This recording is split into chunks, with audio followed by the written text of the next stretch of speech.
Hello, bienvenue sur ma page YouTube Études et carrière.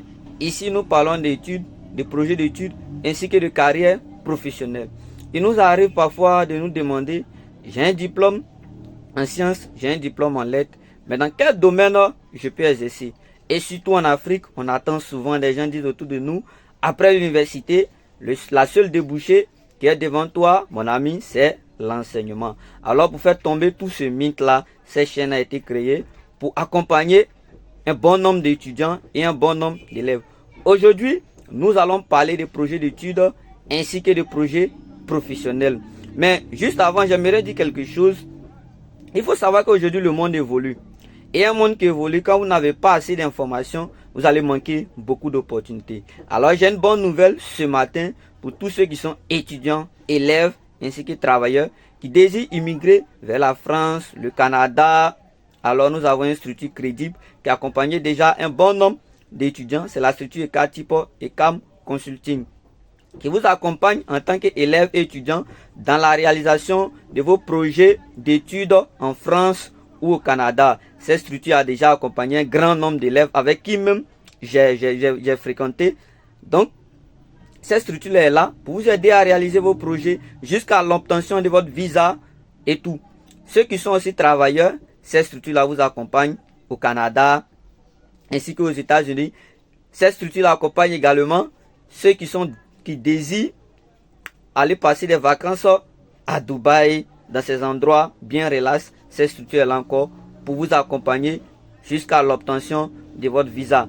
Alors aujourd'hui, comme j'étais disant, nous allons parler des projets d'études et des projets professionnels juste avant le générique. Mais n'oubliez pas de vous abonner, de partager la vidéo et de laisser un pouce vers le haut, sans oublier d'activer la cloche de notification pour ne pas manquer à l'une de nos vidéos. Juste après le générique, on en parle.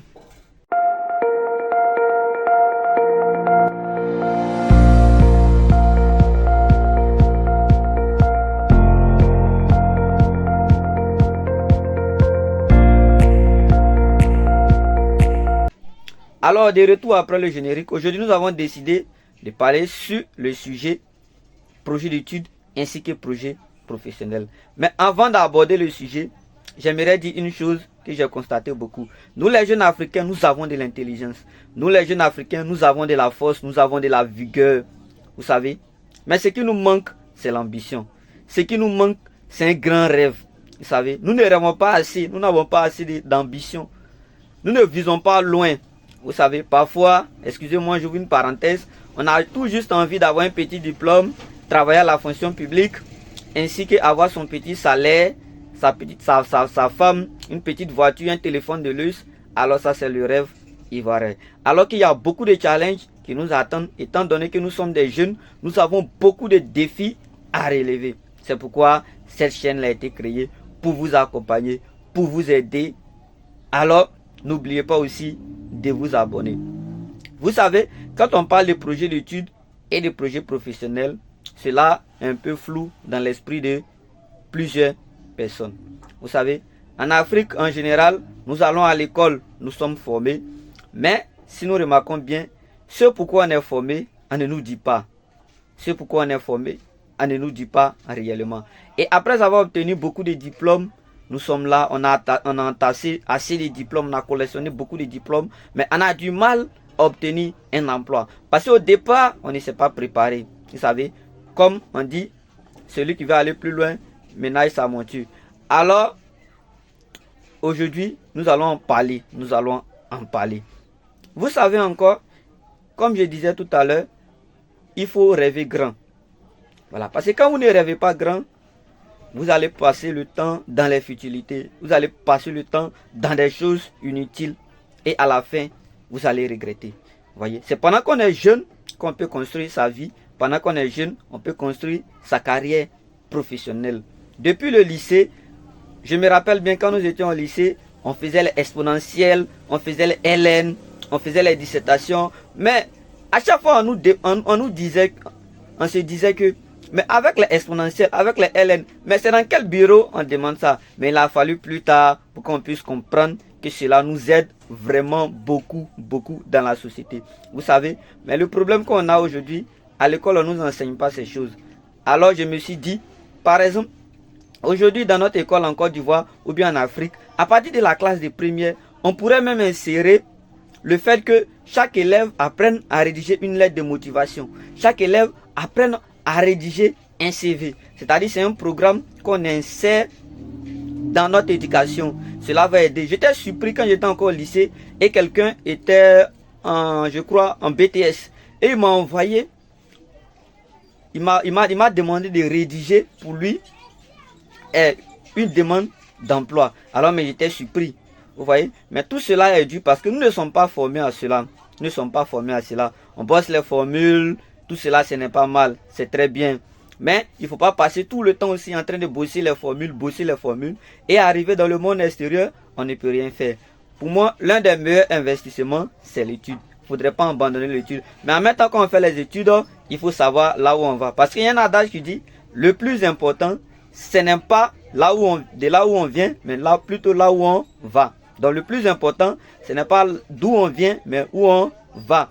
Et vous remarquez qu'aujourd'hui, nous sommes dans un monde qui évolue. Et quand vous n'êtes pas prêt, alors vous allez manquer beaucoup de choses. Alors on parle des projets d'études d'abord. Donc chaque élève, chaque étudiant doit définir un projet d'études. Vous savez, parce que si vous n'avez pas de projet d'études, vous allez trouver que bosser les matières telles que la physique, la chimie, les mathématiques, faire les dissertations, les commentaires, vous allez trouver tout cela fastidieux, ça devient compliqué, ça devient bizarre. Et comme on le dit dans nos langages, ça ne donne pas l'argent. Mais quand vous avez un projet d'études qui est bien défini, alors vous allez avoir du plaisir à apprendre ces choses et même à être meilleur. Quand on parle de projet d'études, d'abord, il faut savoir qu'est-ce qu'un projet d'études. D'abord, je suis un élève, par exemple, en classe de terminale. Déjà, même en terminale, il y a plusieurs terminales. Il y a C, il y a D, il y a A, il y a E, il y a G, etc. Donc, à partir de la terminale, là, il faut se fixer des objectifs. Après mon bac C, je vais faire, par exemple, la physique-chimie. Alors, si j'ai envie de faire la physique-chimie, alors je me rapproche des gens qui ont déjà réussi dans cette filière. C'est comme ça. Quand vous avez besoin d'une information, allez vers des personnes qui ont déjà réussi dans le domaine. Parce que si vous allez vers une personne qui n'a pas réussi et que vous, c'est votre rêve de réussir, il mettra tout en place pour vous décourager en vous disant c'est une filière compliquée et puis seul débouché que tu as, c'est enseignement. Donc la première chose, quand vous avez envie de faire la filière, allez auprès des gens qui ont déjà réussi dans ce domaine que vous voulez exercer. Donc, depuis la classe de terminale, il faut se fixer ses objectifs. Si vous avez envie de faire grande école, il y a plusieurs grandes écoles. Vous devez savoir que nous sommes dans un système où il y a les écoles publiques et puis il y a les écoles privées. En fonction de vos moyens ou bien des moyens de la famille, vous pouvez faire école privée. Mais vous devez savoir qu'un peu tout ce qui est privé coûte cher. Mais au public, ça ne coûte pas cher aussi. Mais les mêmes enseignants que vous avez au public, vous retrouvez les mêmes enseignants en général au privé. Donc vous voyez, pour votre projet d'études, vous devez vous asseoir et réfléchir. Et en fonction, et le conseil que je vous donne le plus, c'est de choisir une filière que vous aimez la matière. Vous voyez, quand j'aime quelque chose, je vais faire tout pour rester avec la chose. Vous voyez, par exemple, je prends quelqu'un qui aime les mathématiques. Si au quartier, tout le monde dit les mathématiques, c'est bizarre, c'est compliqué. Hein? On te donne fonction, même tu ne peux rien créer, comme on dit dans nos langages. Mais lui, parce qu'il aime les mathématiques, même quand c'est compliqué, alors il va trouver toujours un moyen de s'en sortir. Donc vous remarquez cela. Donc, choisissez un domaine que vous aimez. Vous êtes en terminale, regardez parmi les matières, la matière que vous aimez le plus. Je prends mon cas, j'aimais plus la physique-chimie. Mais quand je suis arrivé en physique-chimie, j'ai vu une filière qui n'est pas facile. Mais du fait que j'aime la chimie, j'aime la physique, alors cela a fait que je continue toujours à avancer. Pour ceux qui veulent aller en mathématiques et informatique, c'est pareil. Donc, vous asseyez, vous regardez quelle est la matière que j'aime. C'est pourquoi il faut être sincère envers soi-même. Il ne faut pas tricher, il faut être honnête. Afin que vous puissiez connaître votre propre valeur et voir là où ça ne va pas et là où ça va. Mais quand vous trichez, vous mettez dans les problèmes. Donc, vous voyez. Donc, ça c'est un peu au niveau du projet d'études. Maintenant, au niveau du projet professionnel. Aujourd'hui en Côte d'Ivoire, On a les entreprises qui naissent un peu partout. On a un plan de développement mis en place par le gouvernement. Quand on vient à l'université, il n'y a pas que l'enseignement comme débouché. Non. Ça, il faudrait que vous enlevez cela dans votre esprit. Mais déjà, même nous-mêmes en tant qu'étudiants,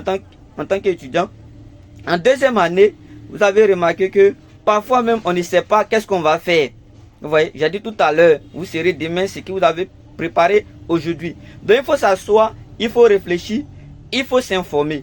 Étant donné que j'ai fait lettres modernes, dans quel domaine je peux exercer? Alors, si je vois une entreprise qui recrute des gens qui ont fait lettres modernes, alors le meilleur moyen c'est de faire quoi? C'est d'écrire à cette entreprise dans quelles compétences ils ont besoin pour que je puisse être sélectionné. Si je veux travailler par exemple à la CI, après un diplôme scientifique, je vais sur la page de la CI, je me renseigne, j'écris à la CI. Vous avez besoin de telle personne dans tel domaine, alors ils vont vous aider, ils vont vous répondre. Ces entreprises-là, ce sont nos parents qui sont là-bas, ce sont des hommes qui sont prêts à nous accompagner. Vous voyez, c'est pourquoi je reproche toujours à nos camarades étudiants, à nos amis élèves. C'est vrai, nous bossons, c'est vrai, nous avons de la connaissance, mais il faut être organisé aussi, il faut être discipliné, il faut savoir où vous allez et quel est l'objectif vous voulez atteindre. Il ne s'agit pas de se mettre là à réciter des formules jour et nuit, à bosser les choses par cœur et puis après, sur le marché d'emploi, on a collectionné les diplômes et ceux qui ont compris la chose vite, ils ont évolué. Vous savez, même quand vous postulez pour des bourses, quand vous postulez pour des études en France, ce que les gens regardent le plus, ce n'est pas vos grosses notes. Parce qu'il y a des gens qui pensent que parce que j'ai 18 en maths, j'ai 18 en physique, SVT, ouais, j'ai bombardé, ouais, je suis le big boss. Alors vous serez surpris quand vous serez refusé. Mais le plus souvent, on regarde votre motivation.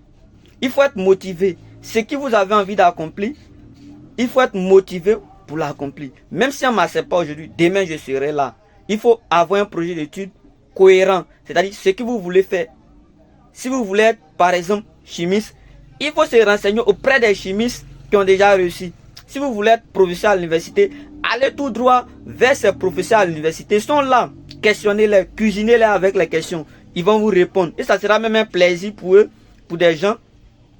Ça serait un plaisir pour eux de voir des élèves qui sont motivés ou des étudiants qui sont motivés, qui viennent demander leur expérience. Vous savez, donc, il faut s'asseoir soi-même, écrire son CV, écrire son projet d'études, écrire son projet professionnel. Je vais prendre un projet d'études ainsi qu'un projet professionnel. Parfois, vous allez remarquer que le projet d'études ainsi que le projet professionnel coïncident. Remarquez que, bon, un élève qui a eu un bac D, bon, plus tard, je compte faire sciences économiques. Après l'obtention de ma licence, alors que je suis en licence, je me prépare par exemple pour candidater à Campus France.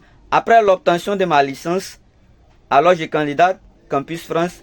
Je vais poursuivre mes études à Bordeaux, à Nice, à Paris, donc pour plus apprendre dans de meilleures conditions. Donc vous voyez, et en faisant cela, ça ouvre encore votre esprit sur plein de choses. Donc vous voyez, donc ne restons pas là, figés, allons vers des gens qui ont déjà réussi. Et même s'il faut aller même dans certains ministères pour se renseigner, il faut aller. Parce que mieux vaut le faire aujourd'hui que de pleurer plus tard. Donc n'hésitez pas de vous abonner, ainsi que laisser un j'aime, partager la vidéo, afin que cela puisse aider plusieurs personnes. Et activer la cloche de notification pour ne pas manquer à l'une de nos vidéos. Prochainement, nous allons parler encore des différentes filières qu'on puisse avoir dans nos universités, dans nos grandes écoles. Allez, bye.